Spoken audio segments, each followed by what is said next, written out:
You've probably heard that highly intelligent people are somehow immune to guilt tripping, like it's a switch that just doesn't work on them. That's not quite accurate, and the real version is more specific and more useful. It's not immunity. It's a set of documented cognitive skills that make the tactic far less effective, and, importantly, that still lets real guilt through when it's actually warranted. 5 real mechanisms behind why this resistance works, and one honest caveat, because being completely unmoved by all guilt, including legitimate guilt, isn't actually the strength this sounds like. 1. Emotional reasoning. Cognitive behavioral research identifies emotional reasoning as a specific thinking error, treating a feeling as proof of a fact. I feel guilty, therefore I must have done something wrong. Guilt tripping depends entirely on this fallacy working. The tactic produces the feeling. The fallacy does the rest, converting the feeling into an assumed truth without anyone having to actually demonstrate wrongdoing. Someone who reliably separates the feeling from the evidence, noticing I feel guilty and I actually did something wrong as 2 different claims that need separate support, removes the mechanism the tactic depends on entirely, even while still feeling the discomfort. The tell. Ask directly, separate from the feeling. What specifically did I do? And would it look like wrongdoing to someone with no stake in this conversation? Noticing the fallacy is one skill. Here's the specific technique that changes the emotion itself, not just the interpretation of it. 2. Cognitive reappraisal. Psychologist James Gross's research on emotion regulation identified cognitive reappraisal, consciously reinterpreting the meaning of a triggering situation, as one of the most effective, well-documented strategies for reducing an emotion's intensity and its pull on behavior, compared to just suppressing the feeling or acting on it directly. Applied here, instead of accepting they're upset, so I must have caused it unfairly, reappraisal asks what else could explain their reaction: their own expectations, their own bad day, a request that was unreasonable to begin with. The guilt doesn't necessarily disappear instantly, but its grip on the next decision weakens considerably once the interpretation is actively questioned rather than accepted by default. The tell. If you can name at least one alternative explanation for the other person's upset that isn't "I'm the villain here," reappraisal is already doing its job. Reappraisal works because it catches something specific in how guilt-tripping assigns blame in the first place. 3. Faulty causal attribution. Attribution theory, built on the foundational work of psychologists Fritz Heider and later Bernard Weiner, studies how people assign cause and responsibility for events.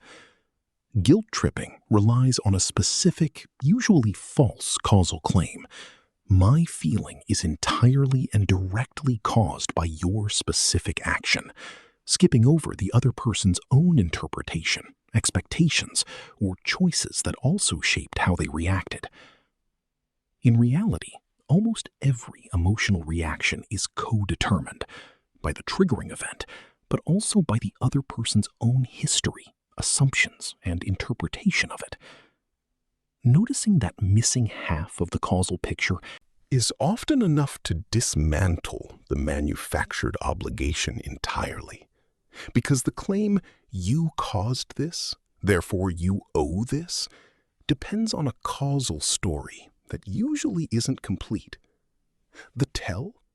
Ask whether a reasonable third party, hearing only the facts, would assign you sole responsibility for their reaction, or whether their own expectations clearly played a real part too. There's also a relational skill underneath all of this, one that determines whether someone else's emotional state feels like your job to manage at all. 4. Differentiation of self. This connects directly to psychiatrist Marie Bowen's concept of differentiation of self, covered in an earlier video. The capacity to stay grounded in your own position while remaining connected to someone else without absorbing their emotional state as automatically your responsibility to fix. A well-differentiated person can register that someone else is upset, care about it, and still not treat their emotional reaction as proof that something must change on command. Guilt tripping specifically targets low differentiation. It works best on someone who experiences another person's distress as something they're obligated to immediately resolve, regardless of whether the underlying request was reasonable. The tell. Notice whether you can sit with someone's upset, genuinely, without feeling compelled to comply with whatever would make it stop fastest. Last one, and it's about whether the whole claim even survives basic scrutiny in the first place. 5. Need for cognition. Psychologists John Cacioppo and Richard Petty's research on need for cognition, the trait covered in an earlier video on trust, describes people who prefer working through reasoning effortfully rather than accepting a claim at face value. Applied to guilt tripping, this means actually examining the specific logic of the claim being made.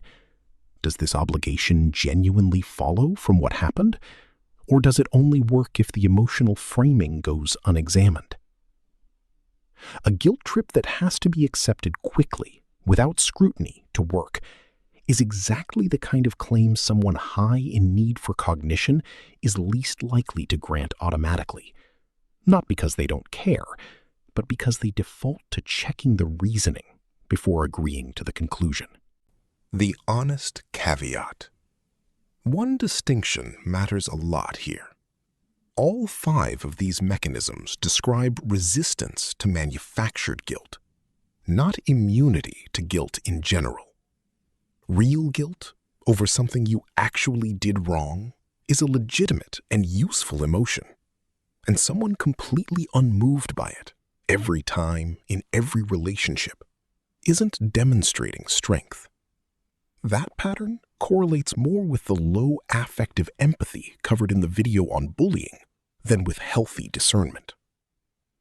The actual skill is calibration, not immunity, letting real guilt through when it's warranted, while catching the manufactured version when it isn't.